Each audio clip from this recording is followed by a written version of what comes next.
마지막으로는 최근에 이제 서울시장 선거 판세가 굉장히 뜨거워지면서 네. 많은 분들의 이름이 거명되고 있는데 우리 방송에도 왔다 가신 네. 정원호 서울구청장에 대해 가지고 여러 가지 이제 화제성 얘기들이 많은데 네. 저는 최근에 이제 박지원 의원을 지금 뵀는데 박지원 의원이 저한테 뭐라고 얘기했냐면은 야 정원호 구청장 서울의 맘단이 아닌가 이런 얘기를 하시던데 맘단이가 여기저기서 지금 정원호 구청장을 뭔가 좀 이렇게 띄워주는 듯한 모양새들이 많이 연출됩니다. 맘단. 안녕하십니까 성동구민 정승입니다.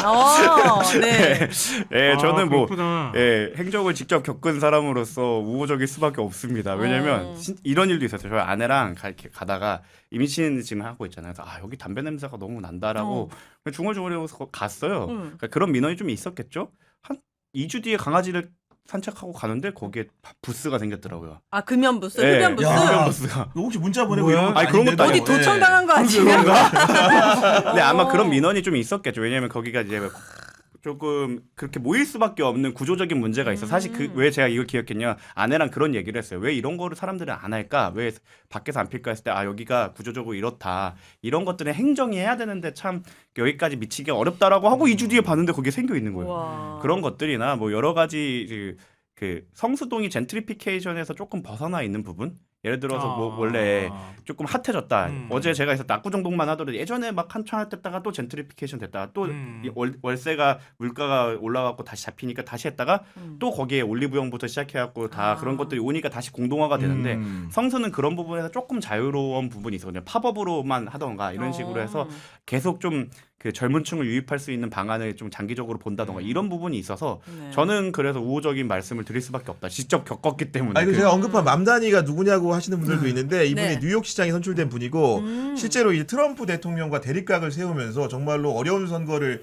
승리하신 분이라서 그리고 젊고 뭔가 참신하고 새로운 정책들을 많이 내놔가지고 각광받는 분인데 네. 그런 서울의 맘단이가 된다라는 것은 기본적으로 미국에서 가장 큰 도시 중에 하나가 뉴욕 아닙니까? 그런 수도 서울을 맡을 만한 자격이 된다는 칭찬을 정치 구단 박지원이 한 건데 네. 최근에는 보니까 김종인이라는 분은 이미 민주당하고는 관계가 없는 분으로 알고 있는데 이분 같은 경우에도 네. 언론 인터뷰에서 오세훈을 상대로 새롭고 젊은 후보를 민주당은 내야 되는데 네. 그 정원으로 언급을 하면서 오. 굉장히 강력한 후보고 라이벌이 될 수 있다는 취지로 얘기를 했다고 합니다. 너무 저는 반기고 있습니다. 서울 시민의 입장으로서 그러니까 오세훈을 너무 많이 봤잖아요. 그래서 제발 서울 시민들은 일 잘하는 게 뭔지를 그 전에 몰랐거든요. 이재명 대통령을 겪기 전에 몰랐어요. 솔직히 정치는 똑같고 자기네들 이름만 바뀌는 거죠 했는데 일을 잘한다는 게 뭔지를 알았기 때문에 무조건 다음번에 일 잘하는 사람이다. 네, 그래서 저도 정원호 구청님 전에 처음 만났잖아요. 뵀잖아요. 여기서. 그 다음부터 저도 다른 방송 가면 서울시장 후보에 저는 그분이 너무 적합한 것 그래요? 지금 같다. 매료된 거예요 벌써. 제가 이미. 그 땅에 다른 후보가 많은데. 그래요? 근데 권순표 앵커님한테 제가 그 얘기했거든요. 뉴스알 네. 기획에서 그랬더니 인지도가 너무 낮대요. 그래서 인지도는 그냥 높이면 되는 거고 일 잘하는 게 중요하다. 저도 개인적으로는 그렇게 생각하고 있습니다. 그러니까 왜냐면은 아까 말했던 박지원은 정치 구단이고 김종인 같은 경우에도 정치와 관련해가지고 친구들이 많이 따라다니는데 이런 뭔가 거물급으로 선거를 큰 반세를 보고 예측하는 사람들이 주목하는 후보라는 거는 자기들이 봤을 때 눈에 띄는 점이 있다는 거잖아요. 그렇죠. 이력하고 그다음에 그동안에 구정한 모습들이 좋은 평가를 많이 받고 있기도 하고요. 그다음에 약간 좀 서울시장이나 시정의 패러다임을 좀 바꿀 만한 때가 되지 않았나? 맞아요. 이런 거 플러스 알파는 약간 지금 현재 나오는 후보들이라고 하는 오세훈 시장도 마음에 안 들고 뭔가 좀 이렇게 변화를 이끌어가지 못한다는 느낌과 함께 네. 민주당 후보들도 굉장히 익숙하고 인지도는 굉장히 높지만 뭔가 지금 이렇게 보수와 진보 구도가 팽팽한 구도가 돼 있는 상황에서 눈에 확 띄어가지고 뭔가 바람을 만들 것 같지는 않고 이제 그러다 보니까 자꾸 우리 뭐 비유를 하자면 그런 거예요. 새 신상품이 하나 나오니까 거기에 자꾸 눈길이 가는 거예요. 네. 그러니까 정원우 구청장이 나서가지고 자꾸 움직이니까 뭔가 되는 것 같은데 될 것 같은데 이런 식의 인식들이 좀 생겨나지 않았나 싶고요. 여기에 최근에 뭐 정가에 떠도는 소문은 이재명 대통령하고 걸어 올라온 길이 약간 좀 비슷한 측면이 있어. 그런 게 약간 좀 회자되고 있어요. 덧붙으니까 맞아. 예. 대통령실에서 미는 거 아니야? 뭐 이런 소문까지 좀 하나 더 붙고 뭐 이런 게 막 더 올라가는 거예요. 그러면서 정원호 구청장이 되게 그 주목이 자꾸 되는 것 같아. 일종의 선수들 사이에서 자꾸 눈에 띄는 것 같아. 저희가 언론 기준 관점에서 알려지지 않은 말씀을 드리면은 네. 다른 회사 얘기라서 좀 조심스러운데 우리가 보통 이제 주요 그 선거 뭐 대선이나 예를 들면은 뭐 총선 중에서도 굉장히 이렇게 접전지 이런데 이제 그 후보 각이 세워지면은 경선 구도가 생기면 그 선거 구도가 생기면은 마크맨이라는 걸 언론사에 붙여요. 그러니까 나 예를 들면은 땡땡 문재인의 마크맨, 이재명의 마크맨 이렇게 붙이는 건데 이게 대선 후보급 정도 되면 일찌감치 사실 마크맨을 세우는데 서울시장 선거도 중요합니다. 왜냐하면 대선으로 가는 길목 중에 하나로 여기기 때문에. 네. 그러니까 이번 선거가 이재명 정부 1년을 가지고 국정 운영을 판단하는 선거이기 때문에 중요한데 정원우 구청장은 지금 보니까 경선도 안 했잖아요. 맞아요. 이름만 대면 알만한 일간지에서 벌써 마크맨을 붙였습니다. 누구로요? 정원우 마크맨을. 아. 그 얘기는 뭐냐면은 음. 사실은 정치부의 인력이 뭐 20명, 30명이 아니에요. 제한된 인원을 가지고 이제 취재를 해야 되는데 특정 인사 중에서 서울시장 선거를 앞두고 경선도 안 했는데 정원호 마크맨을 둔다는 거는 그 회사는 일찌감치 같이 투자를 하겠다는 의미로밖에 오. 안 받아들여지는 겁니다. 그리고 네. 이게 벤처 또 투자해가지고 지역 자체를 보면 서울이 생각보다 꽤 보수적인 도시고 부동산 이슈나 여러 가지 이슈들이 있고 네. 그리고 전통적으로 서울에서 민주당이 승리를 했을 때 보면은 민주당에서 국회의원을 했던 분들이나 이런 사람들이 곁들기보다는 외부 인사였던 경우가 많았죠. 그런 걸 생각을 한다고 하면 그러한 과거 전력 그리고 아까 말씀드렸던 이재명 대통령과 비슷한 서사를 생각하면 그런 부분에서 아무래도 유망함을 좀 그 일간지에서나 국민이나 그러니까, 네. 보지 않았을까. 특집만 되면 알만한 솔직히 일간지에서. 누가 해도 네. 제가 해도 오세훈보다 나아요.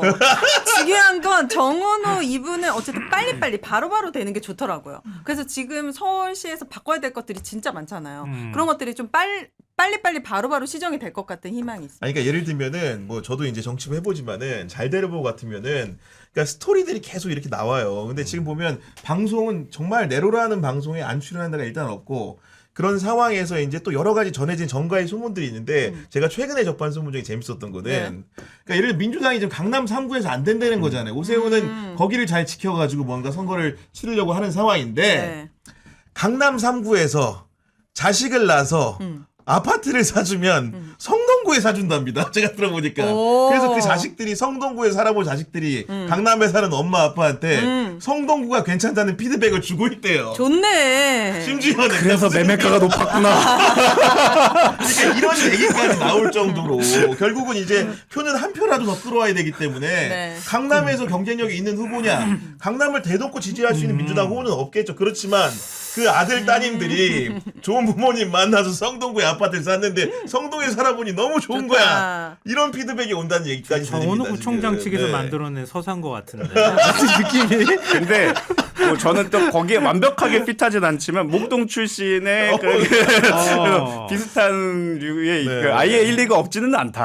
아, 네. 근데 이게 그런 거예요. 이미지가 그래서 굉장히 중요해요. 그러니까 약간 세련된 이미지, 강남에 어필하거나 소구할 것 같은 이미지. 또 성동구가 약간 중강남급으로 올라오는 과정에서 기여한 거. 뭐 그리고 성동에 가본 사람들은 느끼는 거란 말이에요. 와 여기 되게 활기 있고 그리고 구청장이 잘하고 있다는 게 소문처럼 이렇게 바람에 뭔가 스치듯이 계속 들어온단 말이에요. 근데 그런 게 막 맞물리면 새로운 것들을 원하는 유권자들한테 뭔가 어필할 수 맞아요. 있는 요인이 되지 않을까? 이런 기대감이 조금씩 싹트고 있는 건 분명한 것 같아요. 웬만큼 근데- 잘해서는 구청장이 일 잘한다는 소문 안 나요. 아니, 이게- 날기가 근데 이 힘들죠. 효능감이 꽤 높은 게 그래도 성도 구민이야. 제가 청계천을 보니까. 걸으면 청계천이 여러 구를 그렇죠. 다 통과하잖아요. 예. 제가 이제 가끔 이제 살 빼려고 막 광화문부터 시작해갖고 한강까지 뛰는 경우도 아니, 뺄 살이 있었는데 어딨다고 지금. 아니 이게 결과입니다 결과. 근데 유독 성동 구간이 잘 돼 있어요. 아, 또 하필. 예, 하필. 아, 오다 보면 갑자기 성동구에 빛이 납니까? 너무 자랑한다. 실제로 거기에 이제 장미꽃이랑 해서 성동에 삽니다라고 해서 포토존도 되게 많고 아. 거기에 가면은 이제 그 보도도 저쪽은 약간 관광처럼 막 대리석으로 돼 있어서 불편한데 이쪽으로 오면 러닝 트랙이 있고 약간 이런 디테일이 살아있는 경우가 되게 많아요. 그래서 뭐야. 오세훈 시장이 땅이 아니라 한강 주변에다가 돈을 갖다 퍼붓는 거예요 지금. 땅을 나가고 있어. 시민들이 막 이렇게 체감하게 만들기 위한 것 네, 때문에. 그러니까 근데 효능감이 근데 높아요. 제가 우리가 정원우 구청장은 너무 띄운 것 같아서 반대 얘기 하나 하자면 그래도 현실병치에 이렇게 관문을 넘긴 진짜 어렵다. 맞- 쉽지 맞습니다. 않을 것이다. 맞습니다. 어쨌든 예. 당내 경선을 뚫어야 되잖아요. 그럼요. 그 예. 과정이라는 게 결코 만만치 않아요. 우리 국회의원들이 또 재선, 3선 뭐 이상들이기 때문에 맞아요. 관록을 무시 못해요. 그 노하우나. 예. 그러니까 현재 민주당이 가지고 있는 경선 룰 그리고 권리당 의원 1인 1표 어제 아까 얘기했었잖아요. 그 벽을 높은 벽을 뚫어야 되는 거예요. 그러니까 그 벽을 뚫는 게 정말 어렵다. 오히려 더 어려울 수도 있거든요. 거기에 그 벽만 제가 볼 때는 어느 정도 선전하면서 당내 경선들을 선전하면서 기대감이 쫙 모아지는 과정들이 있다고 하면은 그 관문만 톡 뚫고 나오면은 진짜 바람을 만들 수도 있겠다. 네. 만약에 이런 서사들을 우리가 얘기하고 있는데 당내 경선을 뚫면 진짜 확 올라갈 거 아니에요. 맞아요. 기대감이. 예. 그 과정까지 가는 게 아마 굉장히 어려울 그렇죠. 거다. 맞습니다. 네, 정글이니까요. 그걸 얘기 안 하면 안 될 것 같아요. 아, 우리가 너무 괜히 좋았습니다. 정부 네. 확 그냥 띄워주는 것밖에 네, 안 너무 되잖아요. 띄웠으니까 아니 광고 우리가 전하고. 띄운다고 아무 일도 안 생겨. 그건 아니 무슨 얘기예요? 지금 경향에서 인터뷰를 무시하는 우리가. 거지. 아니